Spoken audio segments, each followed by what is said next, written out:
N'urubyiruko rusaga 300 rwiga muri za kaminuza n'amashuri makuru aherereye mu karere ka Musanze rwitabiriye igiterane mpuzamatorero gisesengurirwamo umusanzu w'urubyiruko rusenga mu kubaka igihugu. Abakitabiriye baravuga ko basobanukiwe neza ko gusenga kutagira ibikorwa kuba kutuzuye kandi ko bumva ibibazo basabwa gukemura. Birashoboka ko waba urubyiruko ruzi Imana rukijijwe rusenga ariko nanone rufite uruhare mu kubaka igihugu, mu kubaka umuryango. Twige, tumenye, tugire ibyo twubaka, tugire impinduka tuzana. Dufatikanyirize hamwe kwiga gahunda za leta ndetse no kureba uburyo urubyiruko rushobora kugira uruhare mu guhindura isi.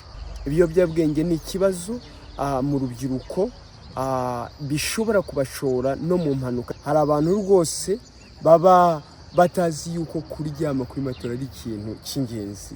Itorero za Tempi Musanze nibyo ryagize uruhare mu gutegurira ihuriro ku bufatanye n'amatorero bakomokamo.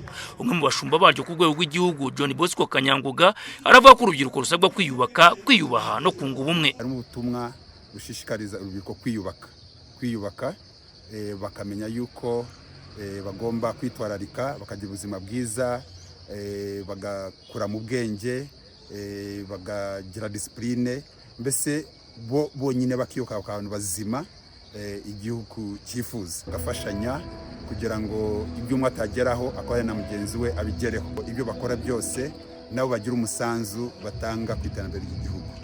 Mu kiganiro yagejeje kuri urubyiruko Guverineri w'Intara y'Amajyaruguru Maurice Mugabo wa Gahundi yikije kuri gahunda ya NST2 n'amahirwe igihugu kigenera urubyiruko hashyizwe imbere kurufasha kugira uruhare mu kucyubaka, abasaba kugira intego no kumva neza ko ejo h'u Rwanda hari mu biganza byabo. Ejo heza rero igihugu cyacu hari mu biganza byabo, bafite imbaraga, hari imbaraga z'amaboko ariko n'ubumenyi n'imbaraga z'amasengesho.